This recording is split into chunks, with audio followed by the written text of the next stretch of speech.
Previously on Alonso's way.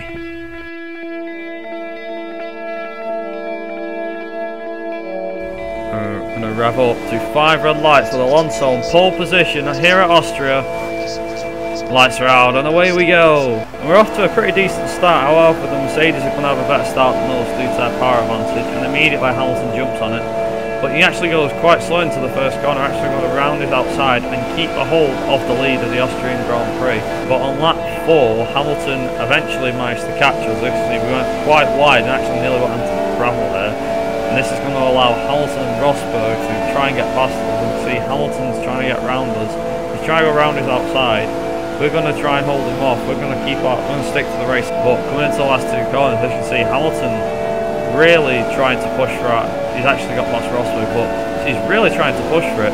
As you can see, there's Hamilton. He's going to get past us. We've got to have Nico Rosberg on the left-hand side. Going into the first corner, who's going to take the lead after the first corner?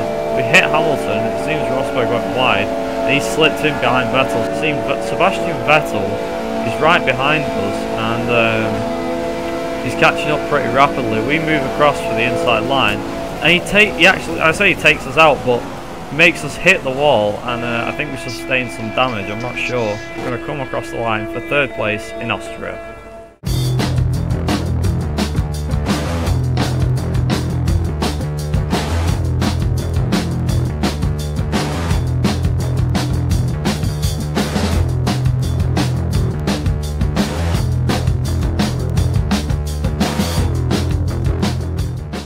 Welcome to Silverstone, the home of motor racing in the United Kingdom.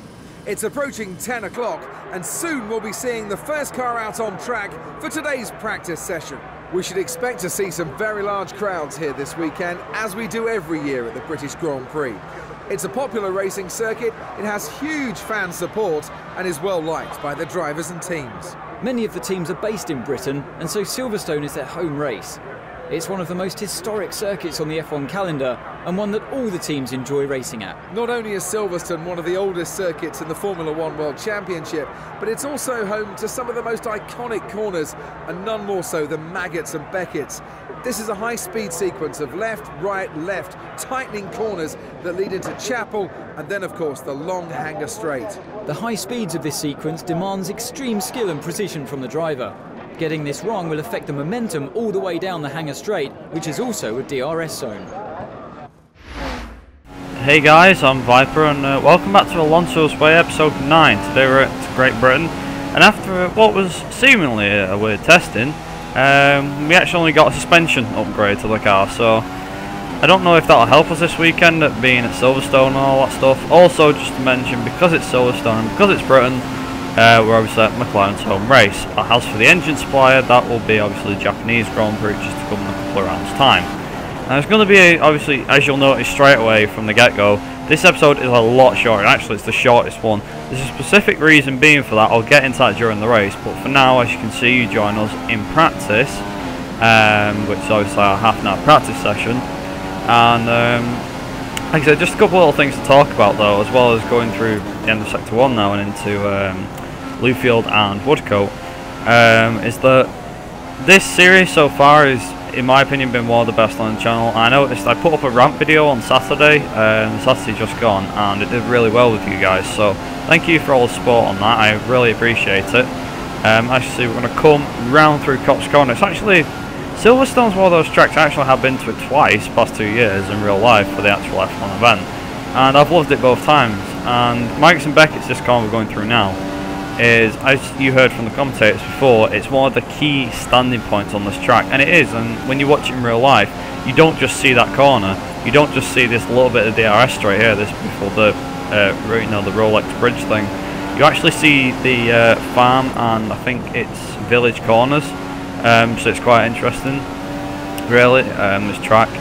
And the pit lane's a bit of a cheat guide. It used to be seen as a cheat guide, I guess, for getting a quick lap time, but obviously they've really lowered the pit speed now. So as you see, coming across round the final corner onto the international pit straight, we do a 139, sorry, 1.63. But moving on to the end of lap 2, as you can see, we're going to do a 138.8, so our quickest lap. But that's all from practice.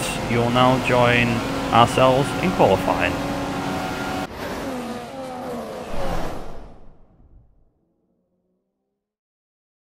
Welcome to this afternoon's qualifying session here at Silverstone for the British Grand Prix.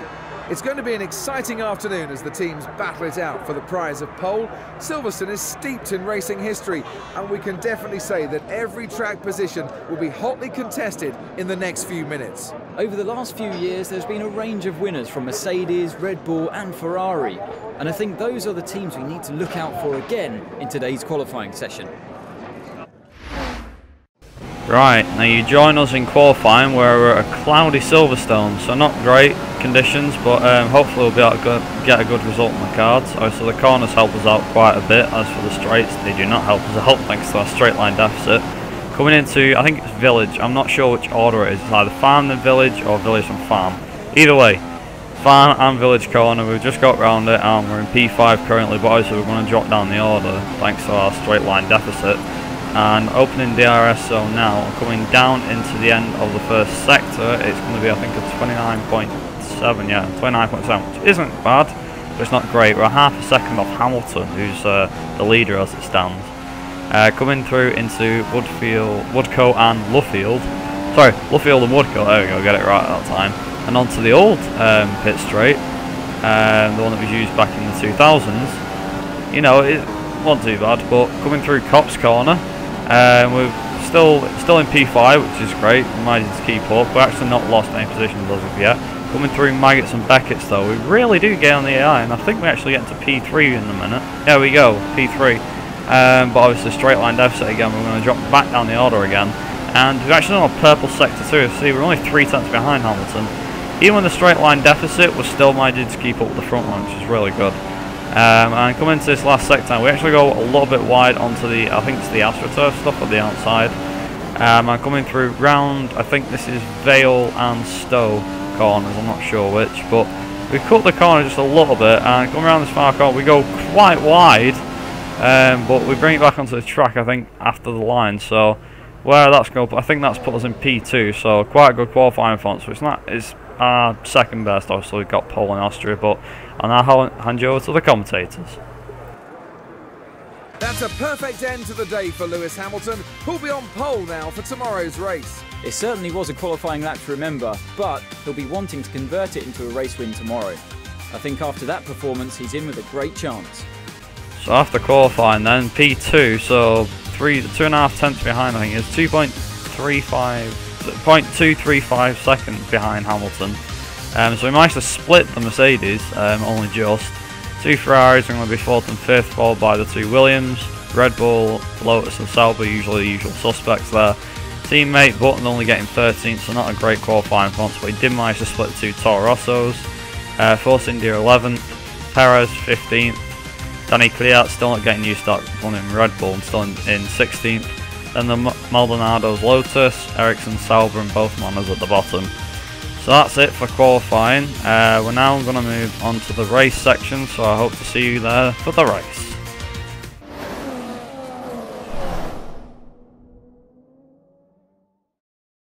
Hello and welcome to the British Grand Prix here at Silverstone. The grandstands are packed, the cars have made their way to the grid, and we're minutes away from lights out.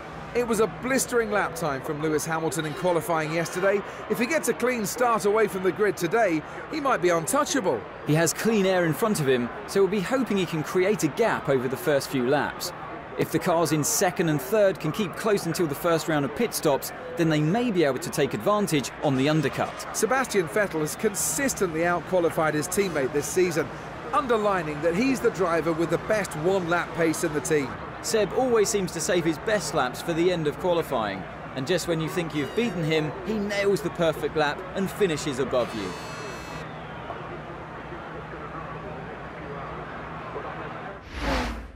Right, so race day here at the British Grand Prix. So first thing I'm going to do is obviously just quickly load the setup for Silverstone, and just going to have a quick look at the race strategy as well, so we can go option and primes. We're actually going to start on the options today, and yeah, hopefully we'll get a decent start from the line. So we just picked the option strategy, so I'm going to start on that and join for the race. Here we go. And we're going to rev up to 5 red lights here at the British Grand Prix. Lights are out and away we go. And Lewis Hamilton's got a cracking start from pole position. We've managed to get a decent start. Rosberg's immediately mugged us on the start. And we managed to fend off Raikkonen, who's back in 4th place. But keeping the top 3 is a pretty good start for us, I reckon. And coming into, I want to say farm or village corner. We're going to try and keep within striking distance of Rosberg and Hamilton. And going down into, obviously, the end of Sector 1 now and coming into the Luffield and Woodcote corners.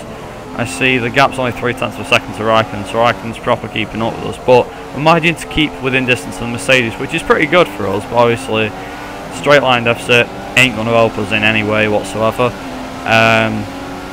But as you can see, Raikkonen's got a good run on us, and he's going to try and go down our inside, and I think he's going to get away with it. We actually make contact with him, but we managed to keep P3, and Raikkonen's in 4th place still, so he's not dropped back or sustained any damage by the looks of things. Actually just checked for some damage. We might have caught front wing or, you know, tyre damage or something like that by rubbing against him, but luckily we haven't. And this would be a DRS straight, but thankfully, you know, there's no DRS just yet. It's only lap 1. The gap's already 1.2 seconds to Rosberg. And what we're actually going to do for this episode is we're going to ride on board for the first 4 laps. The reason being is so I can explain myself and just, you know, mention a couple of things whilst we're going around the track. But obviously going on to lap 2 now, we're going to have a quick look at the gap, and the gap's 1.3, so it's extended by a 1/10 to Rosberg, unfortunately. But Raikkonen's not caught up, so that's a pretty good one. Okay, so where do I start with this episode? Well, basically, in short, this race went quite well for me, and in the second half of the race, which unfortunately, and I really regret saying this, you won't be able to see. The reason being is, as I was recording this, I didn't think anything of it, but afterwards, when it came to actually editing the damn thing, and looking at my recordings afterwards, it only processed half of the recording, which means that I'm unable to re-record this episode because obviously it saves you progress after each race. I will put up the results of the race on after, you know, after the race itself, and of course the top 5 for the race and the top 5 in the championship. Well, as you see, Raikkonen gets very good at us there and actually goes on the outside. But the reason being is, I really did wish that it did record the last half of the race, because we had, and I'm not kidding, I really regret this, but we had a fantastic battle between ourselves, Vettel and Rosberg, and unfortunately you're not going to be able to see that because, like I said, the recording messed up, which I'm really peed off at, as you can guess. So it's very, very unfortunate that this sort of thing happened. Hopefully I'm going to try and get this issue sorted and fixed so there won't be any hiccups next episode while we're at Hungary. Which is, like I said, it's unfortunate this episode has had to be this short. It's going to have to be this short and this unlikely, but unfortunately that's just the way it goes. Sometimes, you know, recordings and things mess up, and sometimes things happen and they need to be fixed eventually, and they get fixed. But as I was saying, we had a cracking battle with Vettel and Rosberg, and in the end we actually managed to come 3rd, so that's a bit of a spoiler to where we came. But basically the last 2 laps, I think it was a lap 10 or 11, we had like about a 1.5 gap to Vettel and Rosberg, and within a lap they gained it to half a second, and for the last 2 laps it was just battle galore. We had Rosberg and Vettel chasing us. Vettel overtook us, and then we kept going around the side of him, and the same thing happened with Rosberg. He kept going down our inside, and we kept fending him off, you know, holding him off, so which was cracking racing, really.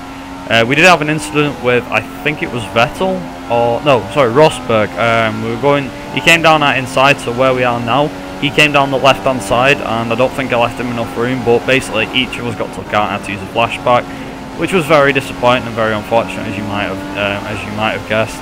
So not great. Even if you did see that bit, it would have been a bit unfortunate to kind of leave it in, but it was really good race, and in the end we managed to fend off Vettel and Rosberg for 3rd place, so we did actually take a podium place, so that's fantastic news in terms of where we came, not just for the championship but also at our home event for our team. So to get a podium with an engine that's quite crap is quite good. It's quite a good result for us. But as you can see, Vettel is quite behind us now, and this is actually the lap where the recording stopped. I say it stopped. It did actually record all 46 minutes, so practice, quali and the race all recorded, but unfortunately it only processed half of the race, well, about a quarter of the race, so like I said, I'm quite annoyed at that. Hopefully the issues get fixed in the next episode and you will get a normal episode as per usual. I don't know what I'm going to do about the recap thing, but we'll see. Hopefully I'll be able to get something good out of it. But as you can see, this video is going to end on a bit of a high now, so as you can see, we've got Vettel behind us. I think it's Bottas on massive behind us. Vettel's got DRS. He's going to go around our inside, go down our inside. We're going to try and hold him off, go around our outside. We're actually going to take this fight to the corner. As you can see, we're going to take this fight right round Luffield and going into Woodcote. And that was it. That was the end of the recording. You didn't see anything else from there. But as you can see, the top 5 results from the race: Hamilton first, Raikkonen second, surprisingly, Alonso ourselves third, Vettel fourth, and Rosberg fifth. In terms of the championship, Vettel's still leading, Rosberg second, but we managed to close the gap. Ourselves is still third, Raikkonen's fourth, and Hamilton's now moved up to fifth past Bottas. But anyhow, that's been all from me. I hope you guys enjoyed this episode, and make sure you leave your support by leaving a like down below. Also, make sure you comment on the video just saying how you think the series is going so far. And until next time, I've been Viper Racing. You guys have been awesome for watching, and ta-ra.